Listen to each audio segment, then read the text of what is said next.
everyone, and I am Addie from Podfic, back with another Podfic. Today, we're back at normal schedule, so no more spring break, unfortunately. I wish there was more, but you know how school goes, it sucks. Okay, anyway, we are back with the second part of The Great Cabin Falling Out by And in This Mist All Adventures Go. This will be chapters 3 and 4. And so let's get right into it. At some point in the night, Will's weight shifted. The chair unhooked from the cabinet and sent him sprawling. Perhaps the worst part about the whole thing was that Will was so exhausted that this didn't wake him up. What did was the pounding of combat boots right in front of his face. Will cracked an eye open, watching Clarice come into focus. She was standing over him, arms crossed. She heaved a sigh before easily hauling him up to his feet with one arm. "What are you doing, Solus?" Will paused to make sure Kayla was still sleeping before he answered. The first rays of the morning sun caught on her face. Hopefully Apollo was watching over her. "I could ask you the same thing," he scolded. Clarice narrowed her eyes in confusion. "What do you mean? I could have come earlier to take a shift. Don't wear yourself out because you feel like you need to always be at her side. Believe me, I know." "Look, Clarice," Will sighed. He really didn't want to get into this right now. She didn't know anything. He rubbed his pounding head. He might have smacked it on the floor when he fell, now that he thought about it. And he was still piecing together why she was here. He waved a hand, turning away from her to pick up the chair. "It's nice of you to help out, but you don't have to pretend like you care anymore." Her next words were ice cold. "What do you mean?" Will knew he was supposed to be intimidated. She towered over him, a little bit less after the few inches he grew over the summer, but still, it wasn't a competition. It never was. She was the daughter of the god of war, a born fighter. It was something he resented for years. He was a healer, not a warrior. He solved all issues with kindness. An ounce of preservation was worth a pound of cure. Or so he was told. In practice, he had lost faith in that statement long ago. "I mean," he said, "that I appreciate you helping to get Kayla here. I didn't think you would, to be honest, but I can take it from here." "What made you think I wouldn't help? I care about everyone here, Will," she shot back. "As long as they're under your command," he thought. The back of his brain chided himself. That was stupid. Why provoke Clarice? She would never understand, never comprehend why he was so hurt. But he was tired, exhausted, which is probably why he blurted without thinking, "Oh, really? Is that why you sat on your ass at camp while my siblings were dying in the war?" Oh, gods. He bit his lip until it bled. What has he done? It bothered Will how Clarice's eyes immediately lit up with the fires of combat. Well, he wanted to pick a fight with the daughter of war. Now he had one. "Is that what this is all about?" She jabbed a finger at him. "Souls, if you don't think I have regretted that every night, I don't think you have!" He tried to keep his voice from shaking or getting too loud.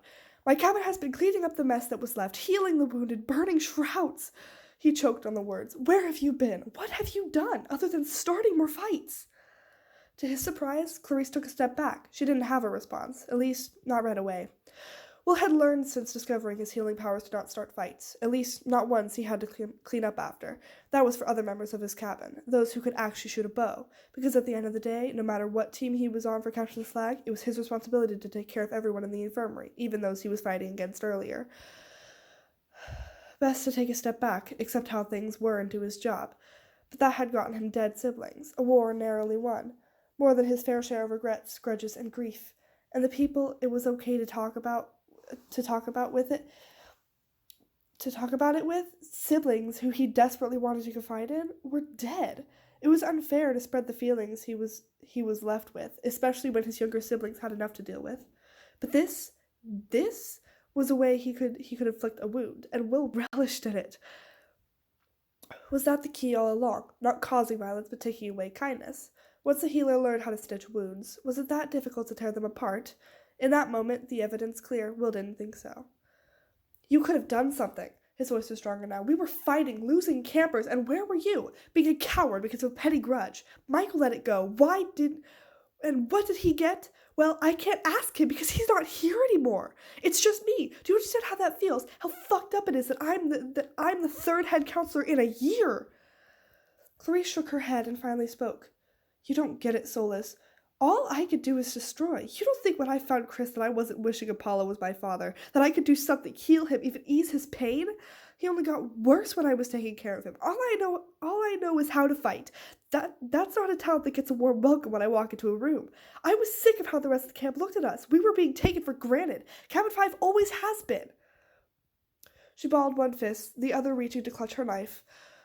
I agree, it wasn't the right time. I was in denial about how bad things were getting, okay? I remember when Luke was here, before. We talked about how resentful we were towards our fathers and our mothers. So yeah, Will, I stuck up for my cabin. Who else was going to? At least as head counselor, I had a chance someone was going to listen to me. Are you kidding me? Will's voice slipped a few decibels louder. If anyone's cabin was getting disrespected, it was ours. When was the last time someone from Cabin 7 got picked to go on a quest? No one can ever decide if we're healers or soldiers. Just when we get brought in to fight with our arrows, we either get killed or taken away back to the infirmary to heal. We're expected to sit here and pick up the pieces when injured demigods come home. That was our responsibility. And guess what? We did it. I bandaged your siblings time and time again, regardless of how I felt. Clarice looked down at him. Will could practically see flames dancing in her eyes. How did you feel? The only sounds now were both of their ragged breathing. Here was the rage from a daughter of Ares. Will was convinced that Austin would be the last Apollo camper. Kayla wasn't going to get better, and Will was going to be killed in his own infirmary. But Clarice could hurt him all she wanted. It wouldn't be more painful than how his heart ached with grief after the war, how it felt to sit at breakfast with a nearly empty table by comparison. Will wanted Clarice to feel that hurt, to never see the sun again. She was still looking down at him. A shadow seemed to pass over the room. Will refused to flinch, to look away. He still did, though. Not flinching was the instinct of a hardened warrior, and he was just a medic. Will squeezed his eyes shut, threw up his healer's hands in front of his face to protect against a blow that never came. What did was a gasp of surprise and pain. Clarice had fallen to her knees in front of him. Slow but steadily trickles of blood fell from the corners of her eyes and stained the floor. Will blanched. His breaths became short in his chest. The healer came back, nothing but concern for his patient. The shadows receded. Immediately, the blood stopped. He knelt down, put his hands on her shoulders, to steady her, to figure out what was wrong. Will, still exhausted, now inexplicably even more so, nevertheless trying to diagnose the problem. He reached out with his healing powers. Clarice grabbed one of his wrists as soon as he started. Red streaks down her face, though still clearly shaken. Will couldn't rule out the possibility that she was going to bite him or something. She managed to say, "Solus, what the hell was that?" Her voice seemed to echo across the room. Kayla rolled over in her sleep. Will stared pleadingly at Clarice, though it was too late. Kayla opened her eyes and looked desperately around the room, looking for someone. Will scrambled to his feet. He strategically stood in Kayla's view of Clarice, who was still kneeling on the ground. "Hey, Kayla," he breathed. "Will?" She looked around in confusion. "Where am I?" Without missing a beat, he replied, "You're in the infirmary. You got sick. And you got hurt." She frowned and reached up a hand to his temple. Will winced, feeling a cut there. "It's okay, Kayla. I'll be fine. Just focus on getting better. You can go back to sleep if you want." Her hands slipped from his grasp. Her eyes were already starting to flutter shut when she murmured, "You're the best big brother, Will." All he could do was grimly nod. He was the only big brother left now. That was Chapter 3. Now on to Chapter 4, Some Advice. When Will was sure Kayla had drifted off, he grabbed the box of gauze and passed it over to Clarice. She couldn't have missed how his hands shook as he handed it over. He swallowed hard. "Are you still in pain?" Rather than answer, she simply pulled pieces out of a box and started to mop up the blood, roughly scraping the gauze against her cheeks. Then she started to pace back and forth in the infirmary. He squinted as she took several minutes to study the blood on the floor. Kayla peacefully sleeping, and most notably, her own anger. Finally, instead of sending another attack, she turned to face him. "Answer me this, Solus. Where's Austin?" Will winced at how loud she was talking. "Please be careful not to wake her up. She needs to rest." He was able to take approximately 4 more seconds of her face staring him down before he was compelled to give an honest answer. He scoffed and crossed his arms. Austin needed to sleep. Even he had to admit it was a weak excuse. "So do you, Solus. You could have asked him or one of my siblings to take a watch." She frowned, looking along his hairline. "So you didn't give yourself a concussion." Will followed her gaze, reaching a hand up. Some blood was dried up and caked in his hairline. Nevertheless, he shook his head, blonde curls falling everywhere, covering up the cut. "I've already asked you for enough. I didn't even think you would help me out in the first place, after everything that happened." Clarice blinked. After a moment, she raked a hand through her hair. Her disappointment in his answer palpable. "But I'm glad you did," he amended. "Kayla appreciates it too, and He was too sleep-deprived to think about the consequences of what was about to come out of his mouth. Michael would too, if he were here. She blew a quick breath out. Okay, Solus, sit down, like an actual human.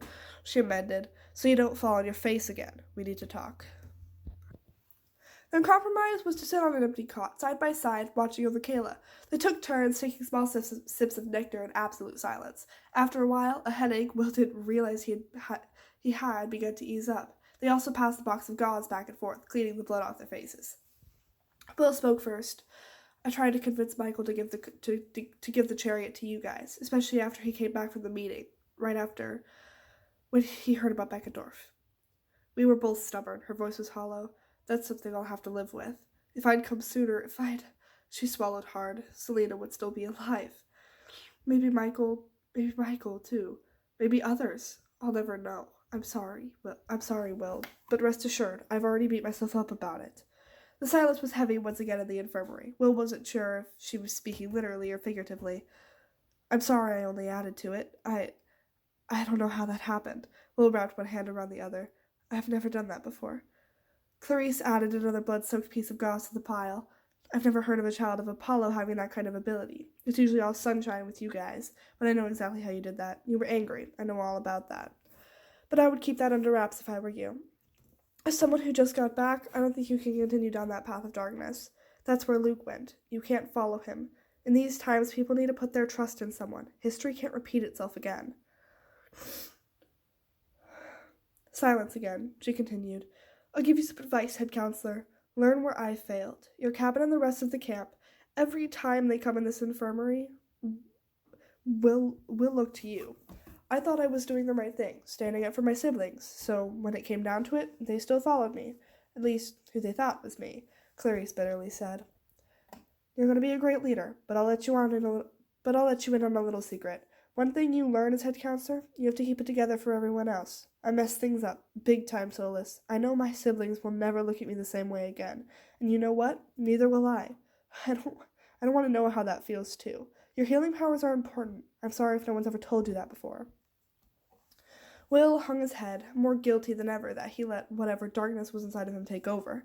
He wouldn't be making that mistake again. Clarice reached over, put a hand on his shoulder.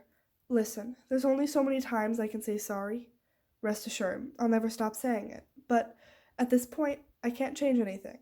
I've been talking with Chris. I'm going to be busy, applying for colleges. Hopefully get into one by where my mom lives. I'm going to try to visit her more often, if she doesn't piss me off too much. And she trailed off, deep in thought. She began pacing between the cots. And, Will finally prodded. The girl sighed and sat back down again. And she straightened up a little. I'm going to be the bigger person. I'm so sorry for everything that happened. And to show you that, rather than just tell you, I'm going to officially turn ownership of the chariot back over to your cabin. She made an attempt to laugh, though it came out more like a sigh. I declare this feud between our cabins over. Everything with Luke leading up to the war, it already divided us. I can't let that happen again. I know it'll never make up for what I did, but I want peace between our cabins. I really do. After thinking, I think we have more in common than I thought.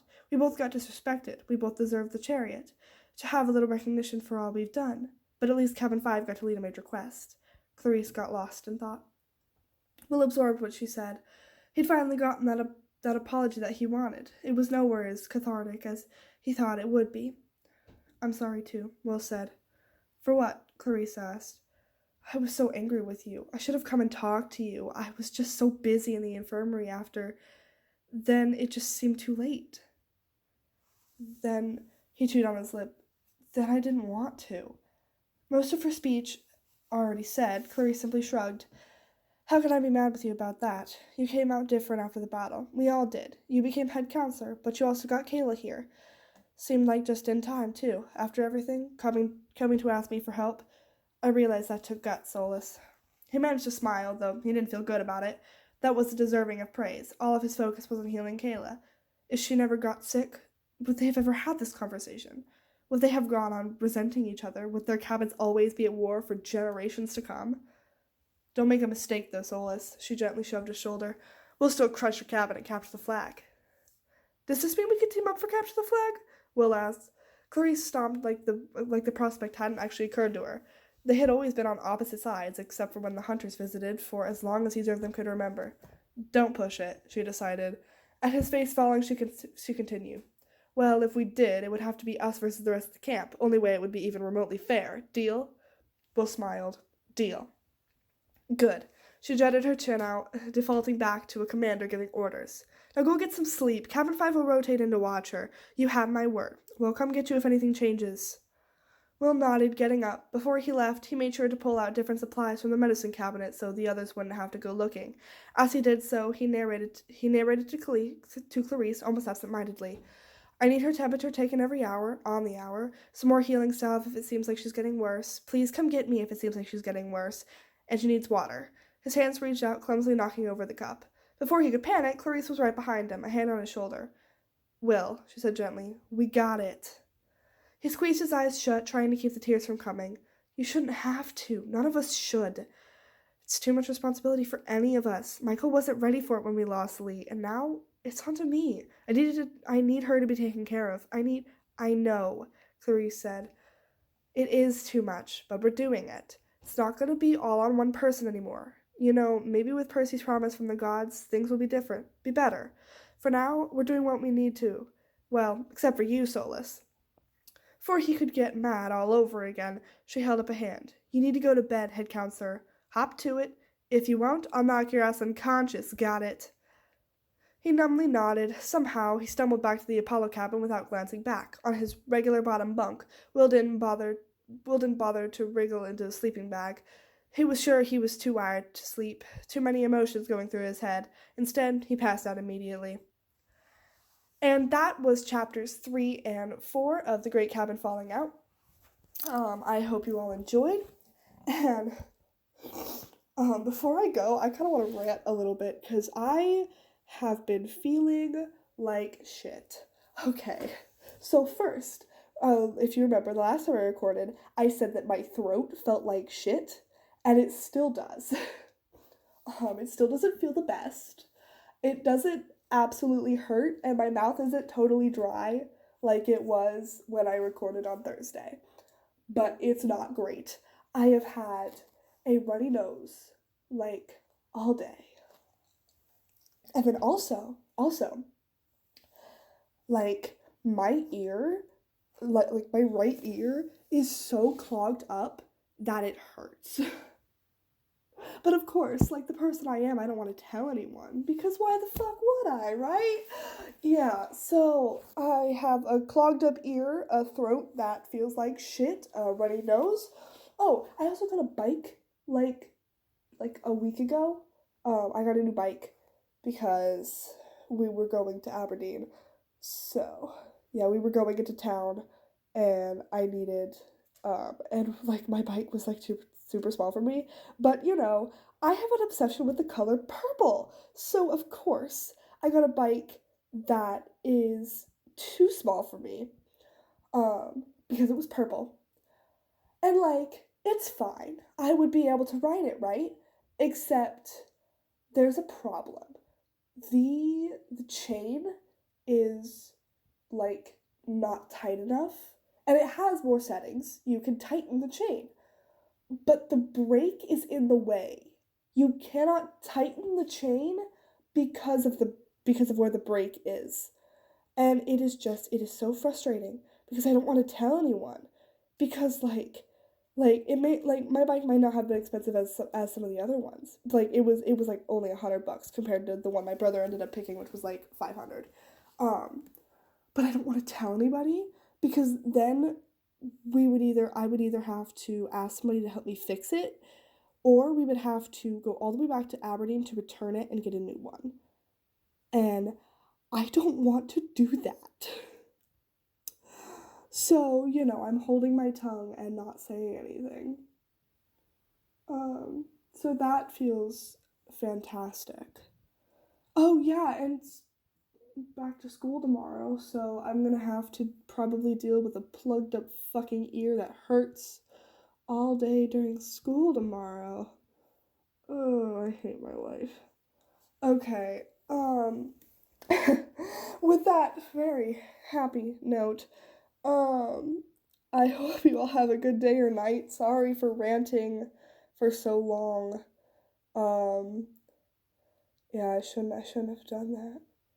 Anyway, hope you have a good day or night. I hope you guys enjoyed this. There will be one more part to this because there's 2 more chapters, both about this length. Like, it's nothing much. It's nothing much more. And then I have something that I actually completely forgot I had saved. Otherwise, I would have done it when somebody asked for will angst. Um, because it is just straight up tear jerking Solangelo angst. It's called Sunset, you know, and it is the only fic I have cried so hard during the reading of that I had to actually stop reading it multiple times just to clear my eyes of tears. So that happened. So I'm preparing you guys because that's what's coming after this. That is what's coming after this. Is that. So be prepared. It's sad. Okay. Um, with that very happy note, I'm gonna stop ranting because I really need to. Bye!